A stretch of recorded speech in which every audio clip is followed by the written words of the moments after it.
sugerir para vocês pelo menos algumas pistas. Primeiro, dê uma olhadinha aí, por favor, no capítulo 14, capítulo 1, verso 14 e 15.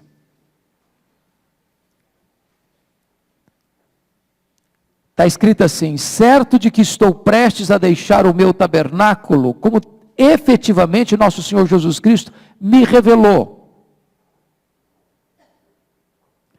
Mas de minha parte esforçar-me-ei diligentemente por fazer que a todo tempo, mesmo depois da minha partida, a palavra partida aqui é êxodo, conserveis lembrança de tudo. Essas palavras de alguém que está no corredor da morte, que sabe que já está sentenciado à morte, e que faz referência, inclusive, a uma profecia para ele, proferida pelo próprio Jesus, me leva a uma conclusão inequívoca de que quem escreve esse texto é a mesma pessoa que está lá em João, capítulo 21, versos 18 e 19. Abra lá, por favor. João, capítulo 21, 18 e 19. Olha o que é que Jesus disse para ele, para Pedro. João 21, 18 e 19. Está escrito assim: em verdade te digo, que quando eras mais moço, tu te cingias a ti mesmo, e andavas por onde querias. Quando, porém, fores velho, estenderás as mãos, e outro te cingirá, e te levará para onde não queres. Disse isto para significar com que gênero de morte Pedro havia de glorificar a Deus. Depois de assim falar, acrescentou-lhe: segue-me.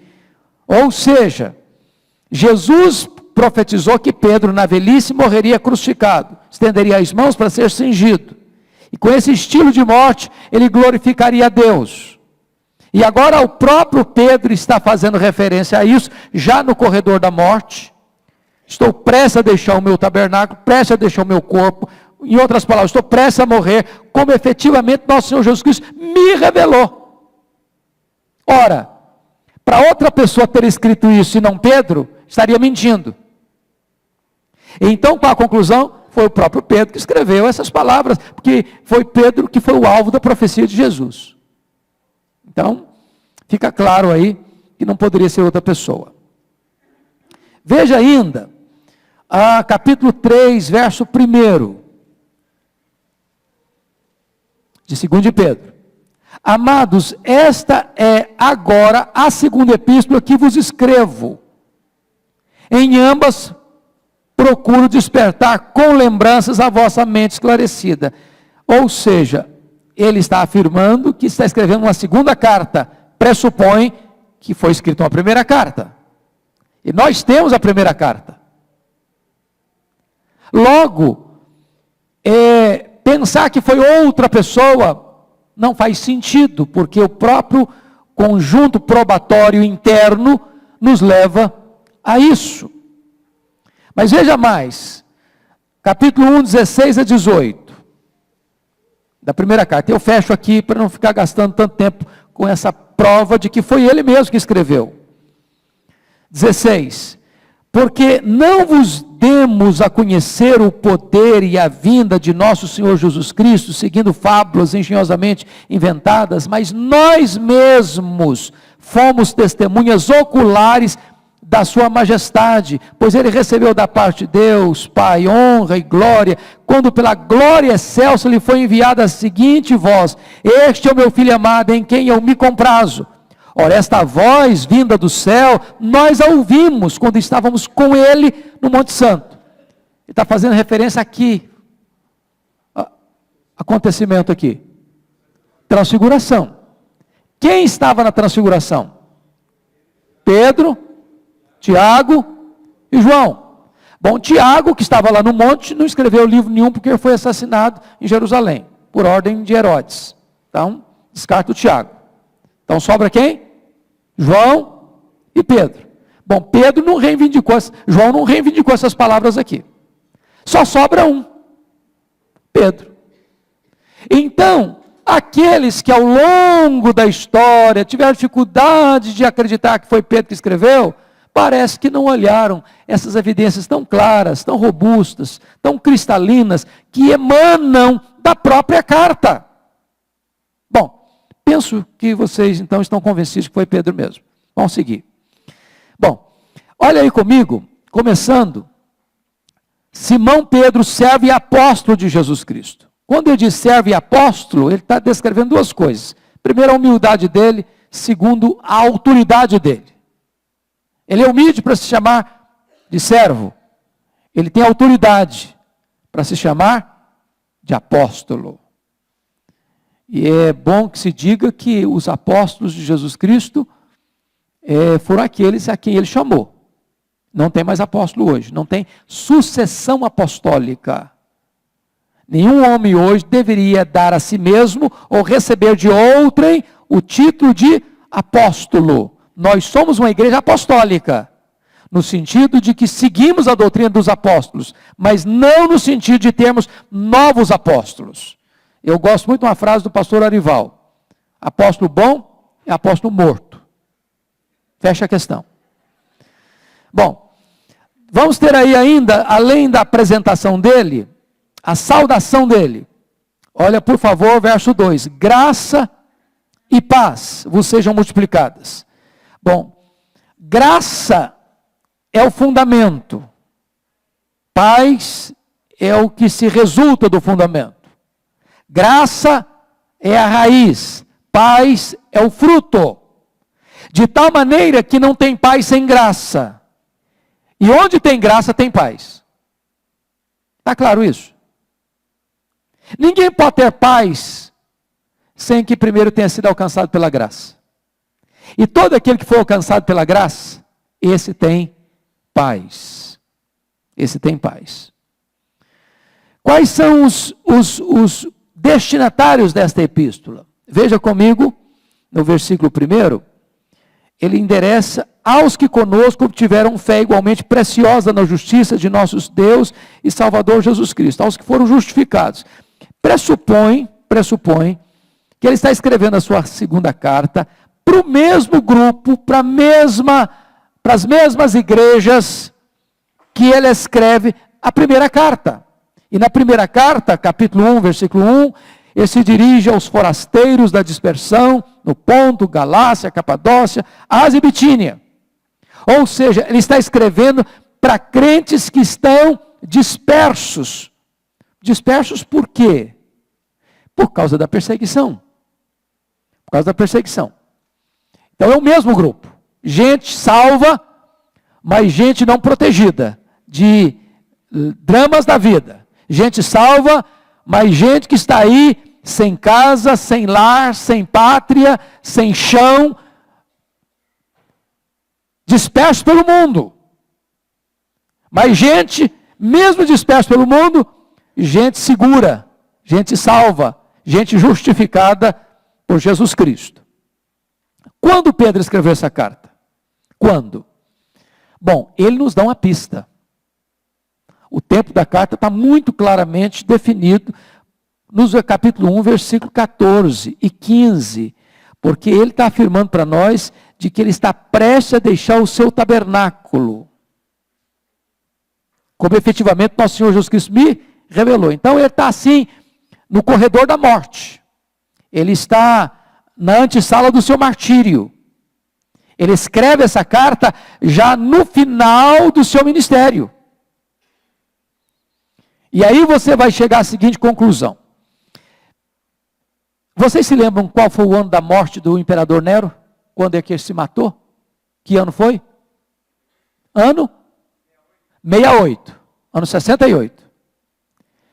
Se Pedro morreu no período de imperador Nero, pressupõe que Pedro escreveu essa carta antes de 68.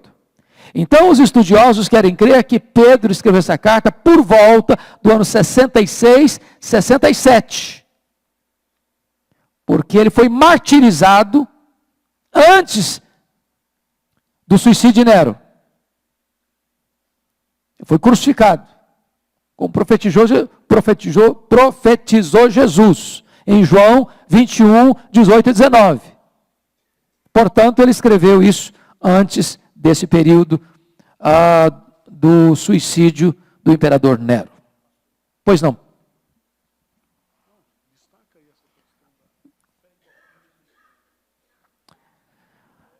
Está no versículo 1. Simão Pedro, versículo 1, servo e apóstolo de Jesus Cristo, aos que conosco obtiveram fé igualmente preciosa na justiça de nosso Deus e Salvador Jesus Cristo. O pastor Ival está pedindo que destaque um pouco esse versículo primeiro aqui com vocês. Obtiveram conosco os apóstolos, uma fé preciosa. É a mesma fé que tiveram os apóstolos. Não tem uma fé de segunda classe, uma fé de segunda mão, uma fé de segunda categoria. É a mesma preciosa fé. E ele define que essa fé é a fé na justiça, é a verdadeira justificação. Você que crê no Senhor Jesus, você está justificado, você está declarado justo no tribunal de Deus, você está seguramente salvo pelo Deus que diz que você agora não deve mais nada diante do tribunal dele. Você está quites com a lei e quites com a justiça dele. A mesma fé que habitou no coração dos apóstolos é a fé que você recebeu, a fé pela qual você foi salvo em Cristo Jesus. Pois bem, dito isto, gostaria que você pudesse examinar comigo o propósito desta carta. Se a primeira carta de Pedro teve como propósito fortalecer a igreja na perseguição, era o perigo de fora. A igreja estava sendo atacada pela perseguição. Era fortalecer a igreja na perseguição. Era consolar os crentes no meio das lutas. A segunda carta tem um outro propósito. Qual o propósito? Agora o perigo não é mais de fora para dentro, o perigo é de dentro para fora. É o perigo da falsa doutrina. A segunda carta tem esse propósito: alertar a igreja sobre o perigo das falsas doutrinas. Aliás, irmãos, curiosamente, a igreja enfrenta esse problema ainda hoje. Porque quando a perseguição chega, por que ela chega? Por causa da verdadeira doutrina. Não é verdade? Se você perceber por que os cristãos foram perseguidos lá no Império Romano, não é porque Roma era intolerante, não. Roma não era intolerante. Quem eram intolerantes eram os crentes. Eu explico. Roma tinha um panteão. Tinha muitos deuses. Roma não tinha nenhum problema de acrescentar mais um deus ao seu panteão. Agora, quem eram intolerantes? Os crentes, não. Para nós, é só Jesus e acabou. Só Jesus é o Senhor. César não é Senhor, os deuses de Roma não são senhores, os deuses do panteão grego também não são deuses. Para nós só tem um Deus. Estão percebendo a coisa? O mundo hoje é plural. Você tem uma classe, 40 meninos, tem budista, tem hinduísta, tem espírita, tem católico, tem protestante, tem ateu, tem islamista, tem todo jeito. Mas qual é a religião verdadeira? Qual é o Deus verdadeiro? Cada um tem seu Deus, cada um tem sua verdade, cada um tem sua crença, cada um tem sua teologia, cada um tem sua perspectiva, cada um tem sua cosmovisão. Qual a tendência do mundo hoje? Não tem verdade absoluta mais. Acabou. Qual a posição de um cristão? Para nós, quem é Deus? Só Deus é Deus. Só Jesus Cristo salva. Só Ele é o Senhor. Bom, aí você cria um problema. Vocês estão percebendo que não é diferente lá do passado? Não é diferente. E toda vez no mundo plural que você crê numa verdade absoluta, você vai estar encrencado com o sistema. E aí, ao mesmo tempo que a perseguição chega, chega também a ideia de que a fé é plural. Que cada um tem sua fé, cada um tem seu Deus, cada um tem sua crença, cada um tem sua teologia, e o que importa é cada um seguir a sua. Então, lá com Pedro, o problema era o mesmo. No mesmo momento em que Roma não tolerava o fato de você dizer que Jesus é o Senhor, os falsos mestres entravam nesse campo aí para disseminar as suas heresias. E eu não sei se vocês já perceberam, as falsas doutrinas, elas são populares. Elas não agridem a consciência das pessoas. Você pode ser o que você quiser, não tem problema. Você pode viver o que você quiser, você pode crer o que você quiser, do jeito que você quiser, não tem problema. Então essa carta foi escrita para alertar a igreja sobre as falsas doutrinas. Se a primeira carta foi para animar, a segunda carta foi para advertir. Quais são as ênfases dessa carta? Primeiro, combater os falsos mestres. Se você notar comigo, todo o capítulo 2 foi dedicado a esse assunto. Todo o capítulo 2. Daqui a pouco nós vamos tratar do que esses falsos mestres, o que eles acreditavam, o que eles ensinavam e como é que era a vida deles. A segunda ênfase desta carta, tem que ser mesmo, é a supremacia da Escritura. Olha comigo aí os versículos 23, versículo 20 e 21. Pode acompanhar comigo aí? Vamos ler juntos? Sabendo, primeiramente isto, que nenhuma profecia da Escritura provém de particular elucidação, porque nunca jamais qualquer profecia foi dada por vontade humana. Entretanto, homens santos falaram da parte de Deus, movidos pelo Espírito Santo. Ou seja, você tem hoje a palavra de Deus, na linguagem de Billy Graham, com a capa ulterior. Nós não estamos mais abertos para novas revelações. Chegou uma pessoa, Deus me revelou isso. A revelação está na Bíblia. A palavra de Deus é suficiente. Nós não estamos mais abertos a novas revelações, porque hoje surge revelação de todo jeito. E aí ele está dizendo que essa revelação não foi dada por vontade humana, de particular elucidação. Mas esses homens foram inspirados por Deus para registrar de forma infalível e inerrante esse conteúdo da revelação, porque foram inspirados por Deus, e nós temos essa revelação hoje escrita. O cânon está fechado. Não tem mais condições de você colocar adendo à Bíblia, nem anexo à Bíblia. Toda a Bíblia e só a Bíblia. Esse é o nosso entendimento. Essa é a ênfase de Pedro. E é muito importante ter essa ênfase hoje, meus irmãos, porque se surgem novas revelações, dá uma abertura para novas ideias. Novas ideias. Outra coisa, outra ênfase é a segunda vinda de Cristo. Ele dedica praticamente todo o capítulo 3 a essa gloriosa verdade de que Jesus Cristo vai voltar. E nenhum texto da Bíblia é mais gráfico, é mais contundente, é mais eloquente, é mais dramático do que 2 de Pedro, capítulo 3, para falar como é que vai ser o final do mundo.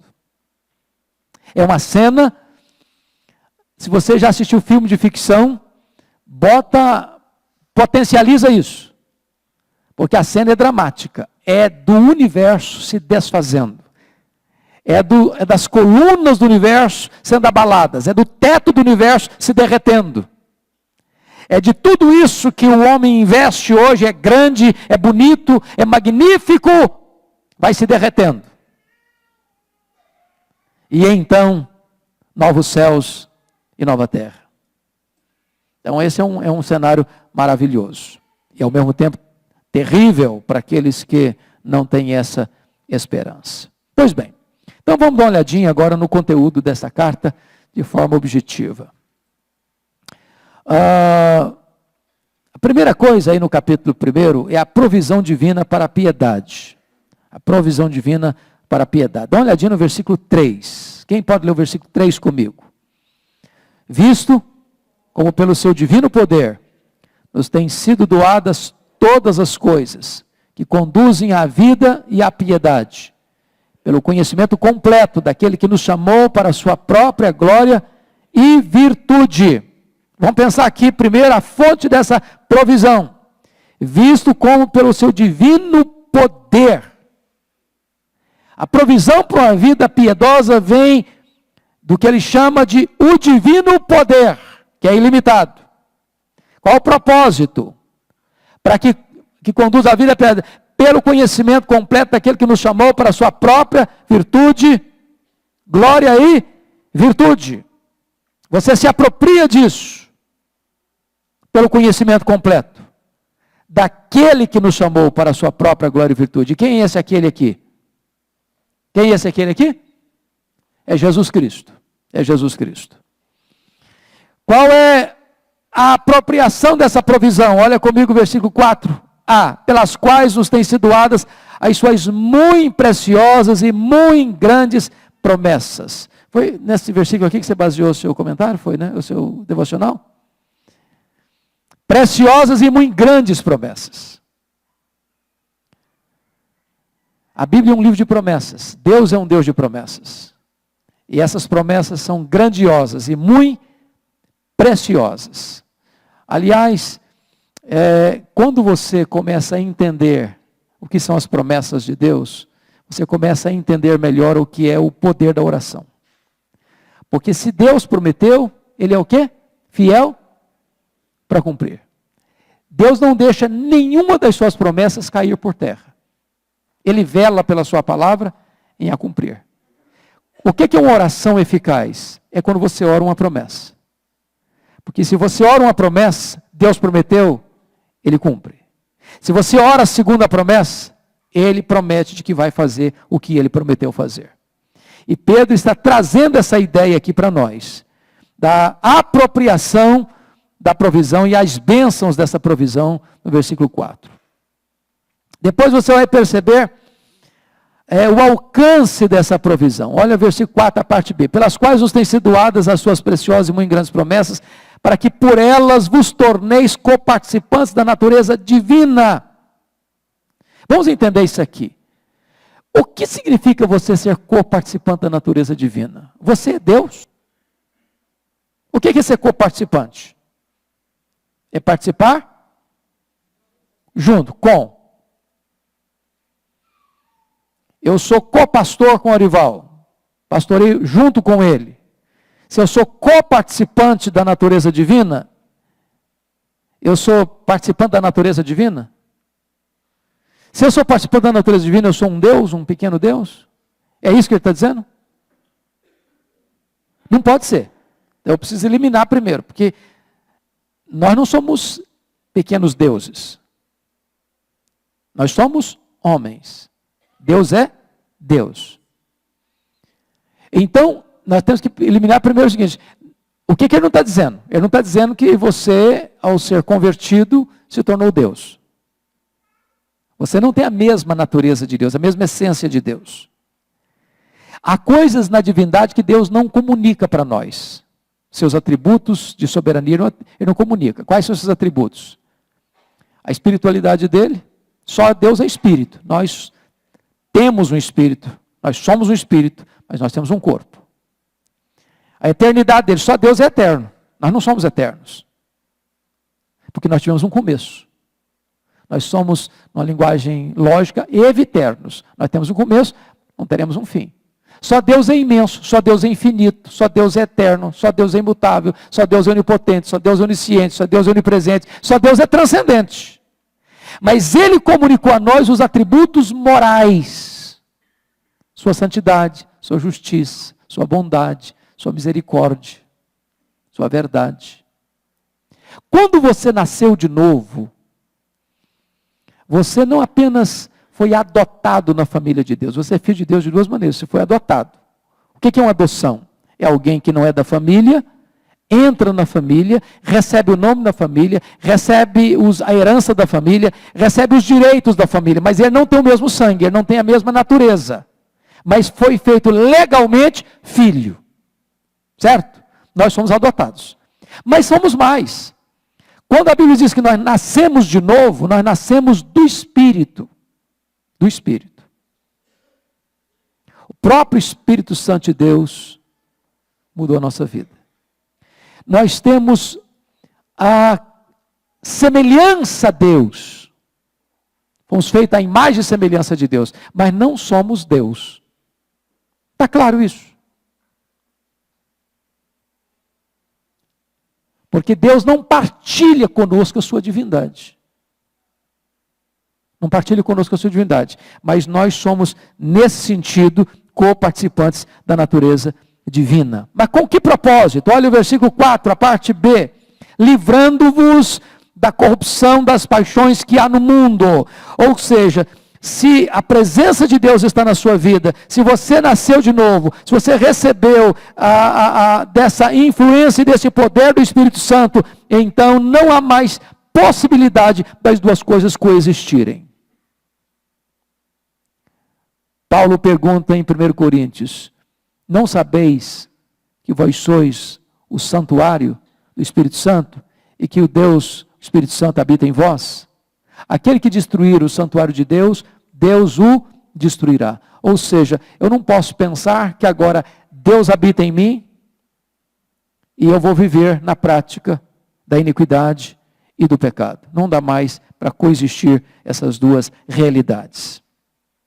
Olha comigo ainda, por gentileza, o crescimento diligente rumo à maturidade. E a partir do verso 5, ele vai elencar aí uma série de virtudes que deve levar você à maturidade. Por isso mesmo, vós reunindo toda a vossa diligência. E aí ele vai citar uma série de coisas. Reúne o quê? Fé precisa ser acrescentada com virtude. A virtude precisa vir acompanhada do conhecimento. O conhecimento precisa vir acompanhado do domínio próprio. O domínio próprio precisa ser acompanhado de perseverança. A perseverança precisa vir acompanhada da piedade. A piedade precisa vir acompanhada da fraternidade. A fraternidade precisa vir acompanhada do amor. É como se eu estivesse colocando elos de uma corrente. Uma virtude precisa ser seguida da outra, e seguida da outra, e seguida da outra, e seguida da outra. Ou seja, eu não posso ser um cristão tendo apenas alguns elos da corrente. Eu preciso ter todos os elos da corrente. O que isso tem a ver na prática? Veja comigo aí. Veja comigo aí. Você diz que tem fé? Ok, tem. Como é que você prova essa fé? Pela virtude, pela sua vida, pelo seu caráter, pelas suas obras. Bom, você precisa ter conhecimento, porque se você não tiver conhecimento, você está rendido aí, o quê? As muitas novidades. Mas o conhecimento, como é que você prova o verdadeiro conhecimento? É alguém que, ao conhecer, não tem apenas conhecimento aqui, ele tem domínio próprio. O conhecimento dele muda a história dele, muda a vida dele. Mas se ele tem domínio próprio, como é que ele pode provar que tem domínio próprio? É se ele tem perseverança. A palavra perseverança é ripomone, que é paciência triunfadora. É paciência com circunstâncias difíceis. Você prova que tem domínio próprio? Eu tenho domínio próprio. Bota o cara numa situação complicada. Vê se você tem mesmo. Bom, você tem domínio próprio? Tem domínio próprio. Mas domínio próprio implica em quê? Você tem que primeiro ter um relacionamento correto com Deus. É piedade. Como é que você sabe que você tem correta relação com Deus? É se você tem fraternidade. Você prova que você ama a Deus se você ama o seu próximo. Não dá para dizer, eu amo muito a Deus, mas eu não tolero o meu irmão. Mas se você tem fraternidade, qual é a evidência da fraternidade? É o amor, e amor não é de palavras, o amor é prático.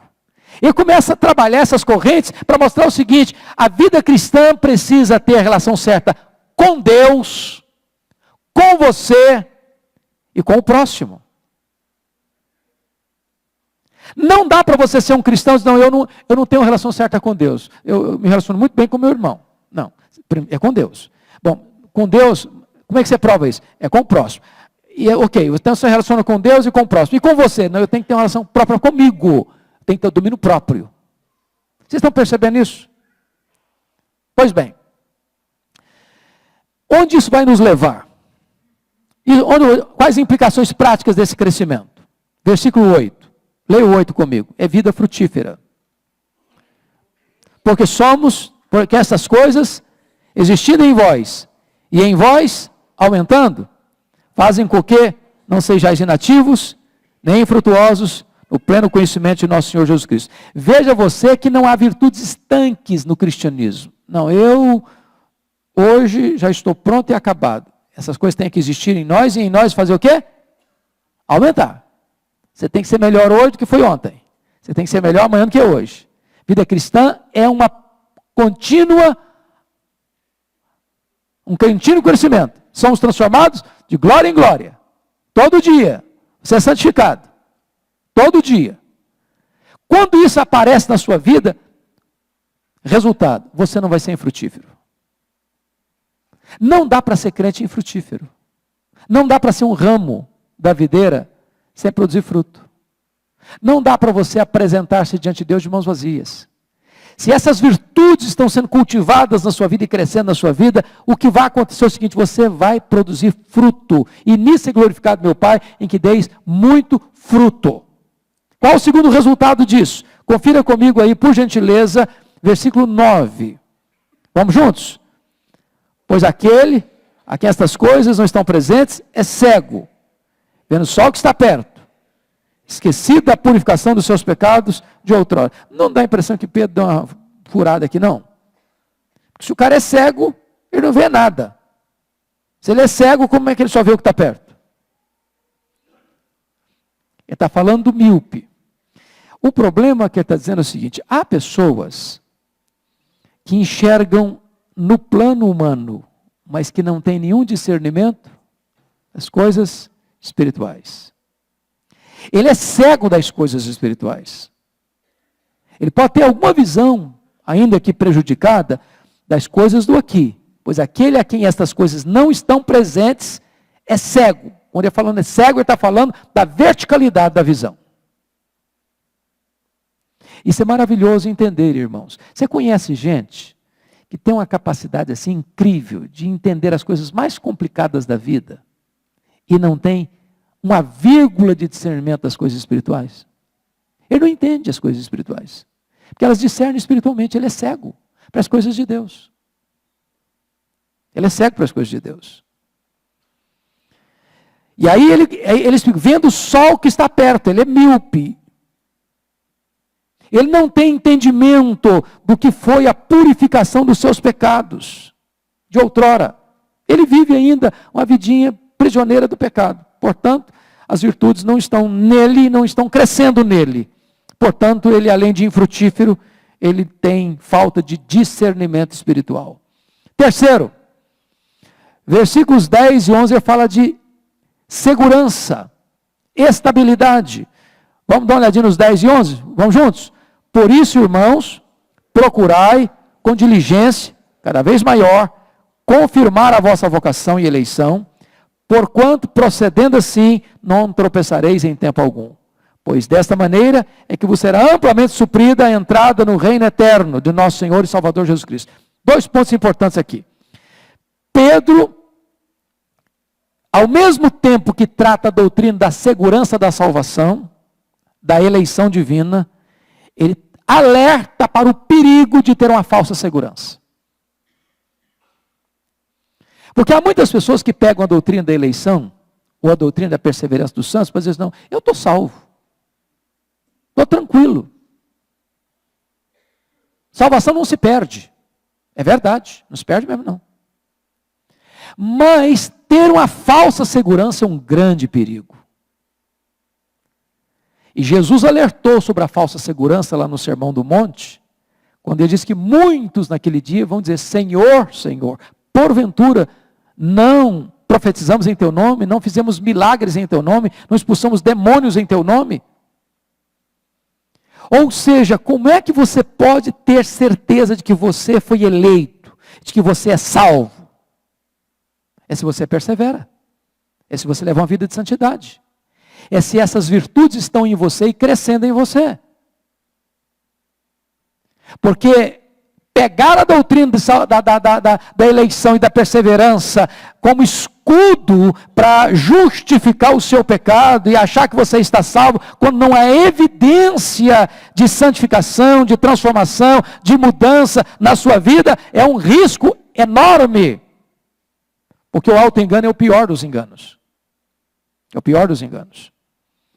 Pois bem, queridos, a partir do verso 12 até o verso 21, ele vai tratar para nós sobre a transitoriedade da vida e a perenidade da palavra de Deus. E a primeira coisa está aí no versículo 2, versículo 12, onde ele mostra a necessidade de se repetir as mesmas coisas na igreja. Nós não devemos ter a pretensão do ineditismo na pregação. Olha o que ele diz no verso 12. Por esta razão, sempre estarei pronto para trazer-vos lembrados acerca dessas coisas, embora estejais certos da verdade, já presente convosco e nela confirmados. Ou seja, vocês já sabem, mas vou falar de novo. Vocês já conhecem, mas vou repetir. Vocês já têm consciência disso, mas eu vou reenfatizar, reforçar as mesmas coisas. E agora ele vai tratar da consciência plena da chegada da sua morte. No versículo 13, ele trata disso ainda das lembranças. Né? Também considero justo, enquanto estou neste tabernáculo, despertar-vos com essas lembranças. E aí no verso 14, ele fala da certeza da sua morte. Aliás, 2 dos apóstolos que estavam presos, e aí a história que nos mostra isso, nesta época da perseguição de Nero, porque essa perseguição de Nero não acontece no ano da morte dele. Que ano que começa a perseguição de Nero? Quem lembra? Por que começou a perseguição aos cristãos no Império Romano? Quem está lembrado? O incêndio de Roma. O incêndio de Roma. E que ano que foi o incêndio de Roma? Que ano foi? Ano? 64. 17 de julho de 64. Se Pedro foi morto por volta dos 66, 67, eu estou falando que essa perseguição durou aí, até a morte dele, uns 2, 3 anos. E Pedro agora tem plena certeza de que vai morrer, como Paulo também tinha. Paulo diz, já estou sendo oferecido por libação e o tempo da minha partida é chegado. E Pedro diz, certo de que estou prestes a deixar o meu tabernáculo. Estou prestes a morrer. Ele tem plena consciência que ele vai morrer. E ele diz que essa morte dele já foi profetizada pelo próprio Jesus. Mas o que me deixa assim maravilhado, irmãos, é o seguinte. É que o pregador morre, mas a palavra não. O que é importante não é o pregador. O que é importante é a pregação. O que é importante não é o obreiro. O que é importante é a obra. O pregador tomba e morre. A palavra de Deus continua eterna. O que Pedro está dizendo aí no versículo 15 é que ele vai morrer, mas o ministério dele não vai acabar. Ele vai morrer, mas o que ele ensinou vai continuar reverberando nos corações. Preste atenção nisso. Nós não construímos a nossa fé em cima de personalidades. No dia que eu morrer, no dia que o pastor Olival morrer, a igreja de Pinheiros vai continuar seguindo a sua marcha, se Jesus não voltar antes. E até melhor. Verdade. Nós não estamos focados em homens, nós estamos focados no Evangelho, na palavra de Deus. É isso que ele está dizendo aí, por favor, notem isso. Versículo 15, mas de minha parte esforçar-me-ei diligentemente por fazer que a todo tempo, mesmo depois da minha partida, mesmo depois da minha morte, conserveis lembrança de tudo. E ele teve o cuidado de reavivar a memória deles, de reavivar a memória deles. Quando ele morrer, essa verdade vai estar lá, pulsando, latejando na mente de vocês, no coração de vocês. Pois bem, depois disto, olha comigo aí, a palavra atestada por testemunhos oculares. Versículo 16, porque vos demos a conhecer o poder da vinda de nosso Senhor Jesus Cristo. Ele está falando aí da primeira vinda. E ele conta aí como é que foi essa primeira vinda, né? Depois no verso 17, ele vai falar daquela glória excelsa que ele viu lá no Monte da Transfiguração. O que foi o Monte da Transfiguração? Foi exatamente uma antecipação da glória que Jesus terá na segunda vinda. Foi como que um aperitivo do que será a glória dele na segunda vinda. E os discípulos, inclusive Pedro estava lá, ele está dizendo que viu isso, que foi testemunha disso. Né? 16, 17 e 18. E a partir do versículo 19, ele vai tratar então da palavra de Deus, a palavra profética, que é uma palavra inspirada. Então vamos ver versículo 19 de novo, por gentileza.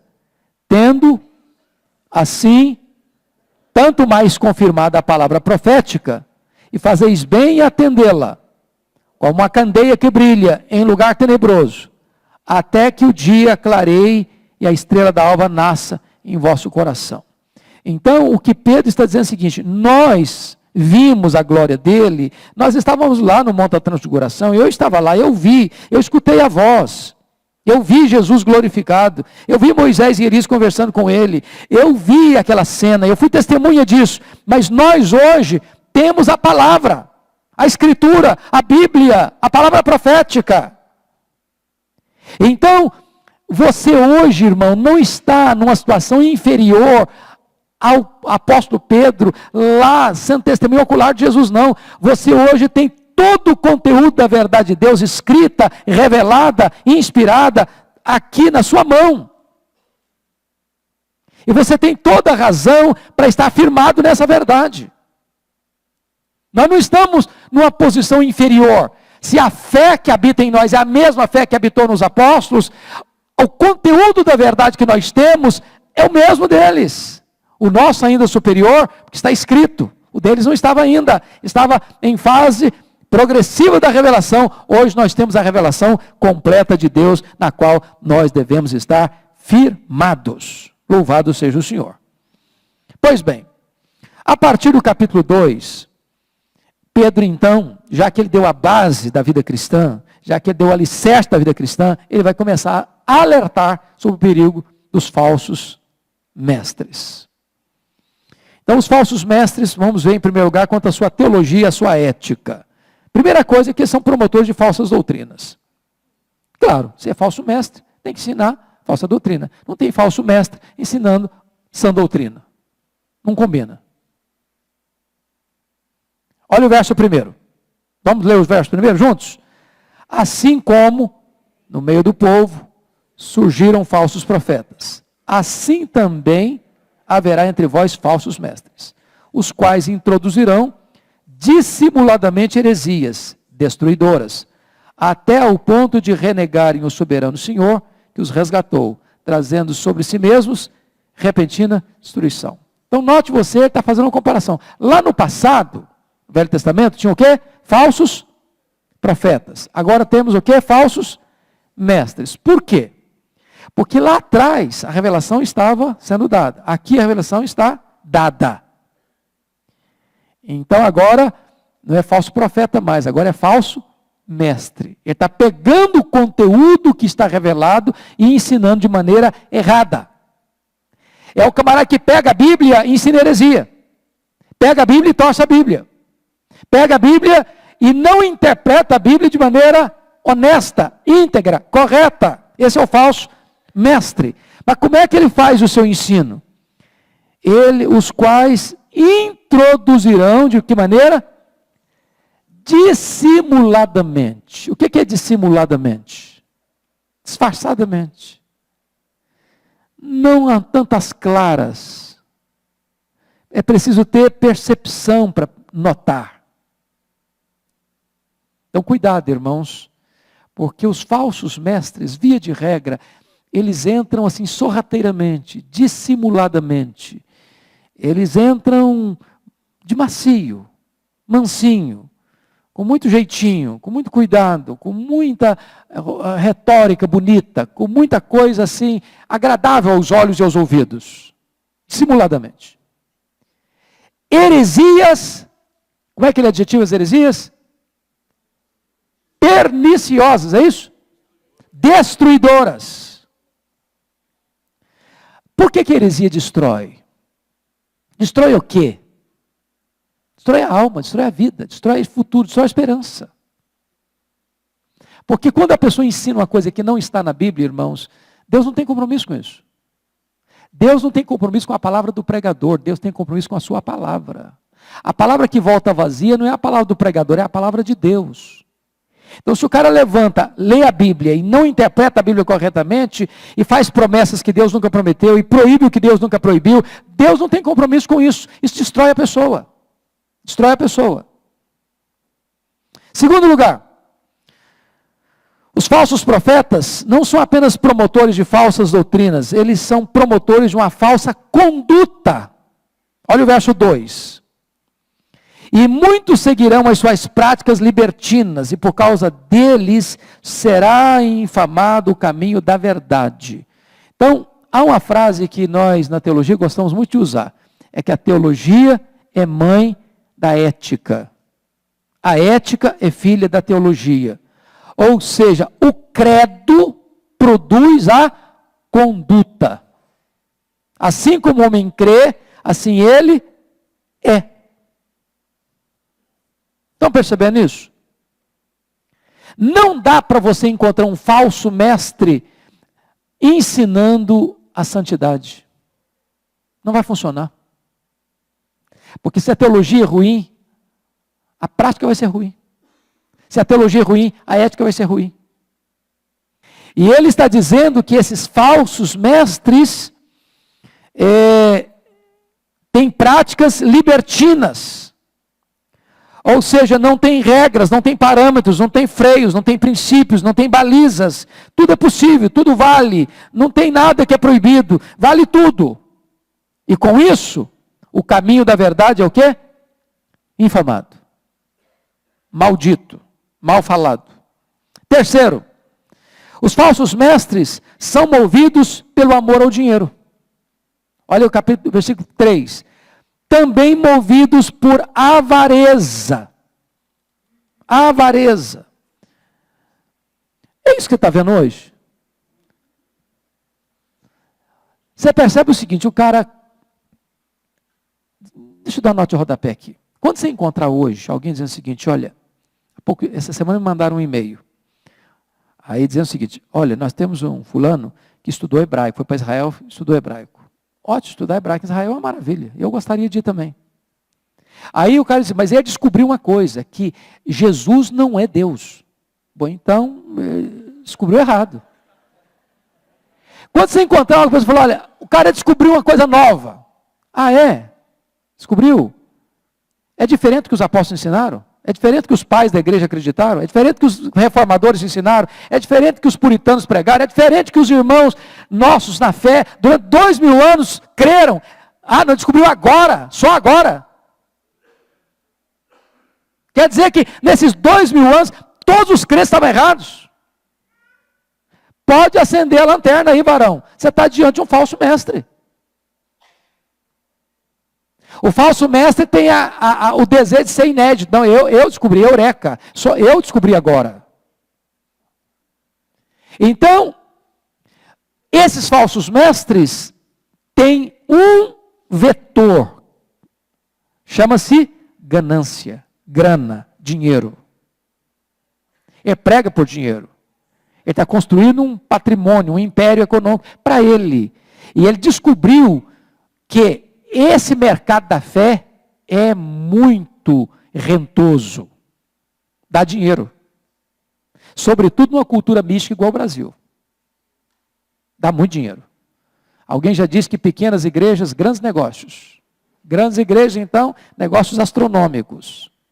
Se a pessoa não tiver temor a Deus, não tiver fidelidade a Cristo, não tiver compromisso com a verdade de Deus, ele transforma a igreja numa empresa. Transforma o púlpito num balcão, transforma o evangelho num produto, transforma o templo numa praça de negócios, transforma os crentes em consumidores. E dessa maneira, eles desviam o povo de Deus da verdade. Agora, note você com a consequência.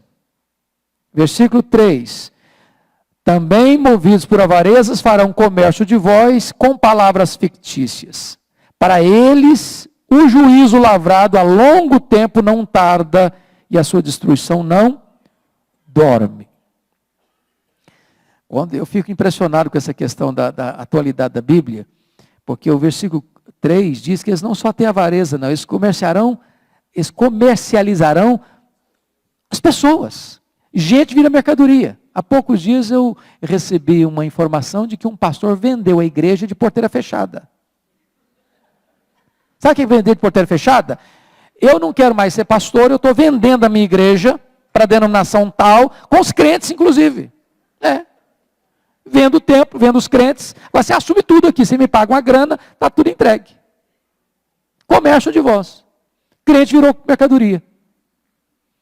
Isso é sinal de quê? De um falso mestre.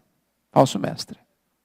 Aliás, Paulo alertou sobre isso lá em Atos, capítulo 20, verso 29, diz que os lobos, a gente tem que ter cuidado porque eles estão querendo entrar. E tem, tanto o lobo quanto o pastor gosta de ovelha. O pastor gosta de proteger a ovelha, o lobo gosta de devorar a ovelha. Então, cuidado aí com os falsos mestres. Agora, em segundo lugar, os falsos mestres, e eu vou parar com mais 5 minutos, porque eu tenho que fechar hoje exatamente às 10h40. Os falsos mestres e a sua condenação certa. E aí, a condenação deles está certa por uma razão. Olha o versículo 4, Pedro diz que Deus não poupou anjos. Se Deus não poupou anjos, não vai poupar também os homens. Aí no versículo 5,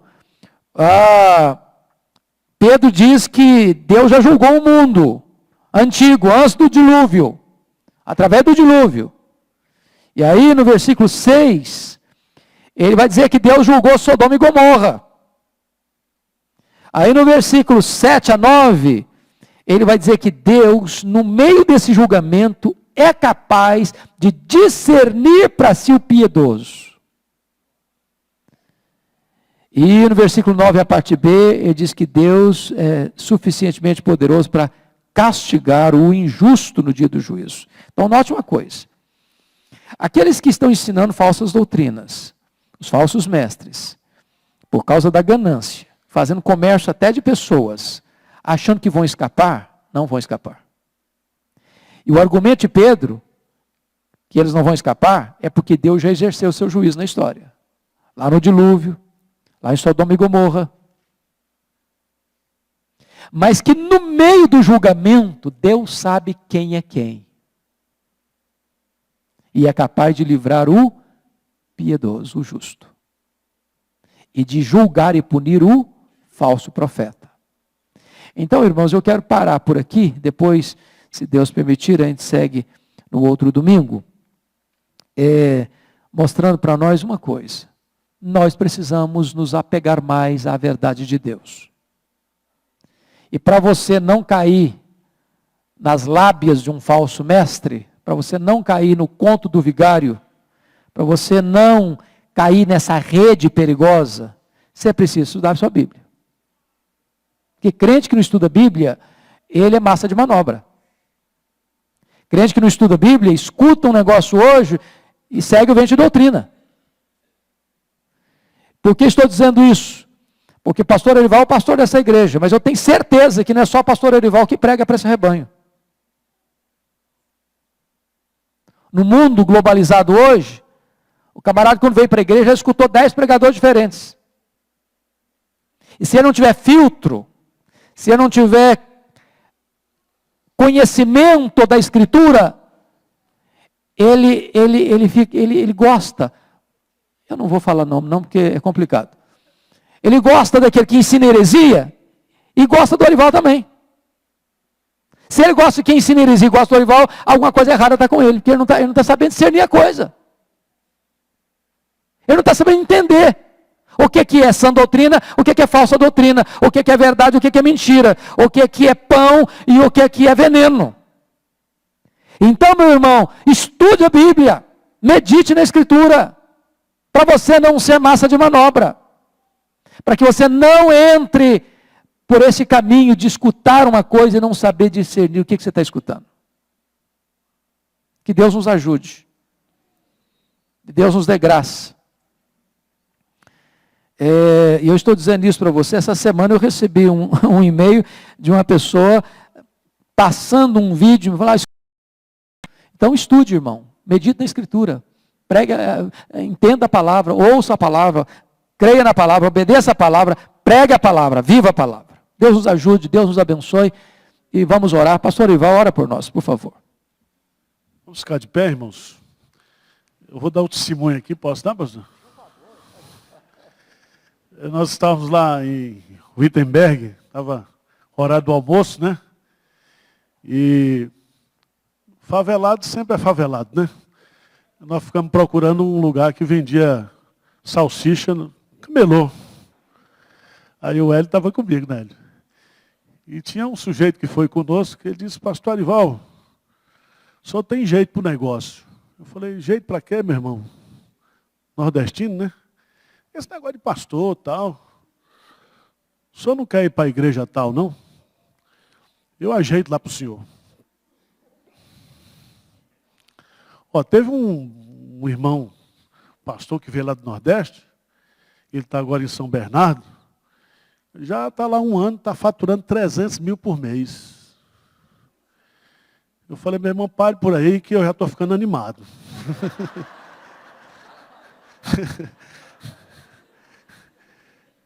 Eu falei, na terra de Tétzio, na terra da reforma, né? Eu recebi uma proposta dessa. Eu falei, não, meu irmão, esse negócio de ministério é outra coisa. Não, mas eu sou, não, meu irmão, não é assim não, o negócio não é assim não. Então está desse jeito, irmãos. O negócio está desse jeito. Tá certo? O que tem de gente abrindo igreja aí, dizendo que tem um ministério próprio, né? É um negócio muito sério. Senhor Deus, que o Senhor continue tendo misericórdia de nós. Porque somente o Senhor é poderoso para nos guardar de tropeços morais, doutrinários. Só o Senhor pode nos segurar com a tua graça. Senhor, não nos deixe cair em tentação. Que o Senhor nos dê discernimento, que a palavra do Senhor seja sempre clara, seja luz na nossa mente, no nosso coração. E que o Senhor nos sustente, que a gente morra pregando a tua palavra. Que a gente morra fiel ao Senhor, na certeza de que as nossas recompensas são eternas. Muito obrigado pela escola dominical. Que essa escola dominical cresça, se fortaleça. Que muitas pessoas venham aqui, Senhor, para estudar a palavra, para aprender da palavra. Que o Senhor coloque no coração da tua igreja uma fome pela palavra, uma sede pelo Espírito Santo, um desejo por santidade. Faz a obra no nosso meio. Nós oramos humildemente em nome de Jesus. Amém. Pode sentar, daqui a pouco nós vamos começar o culto, às 11 horas.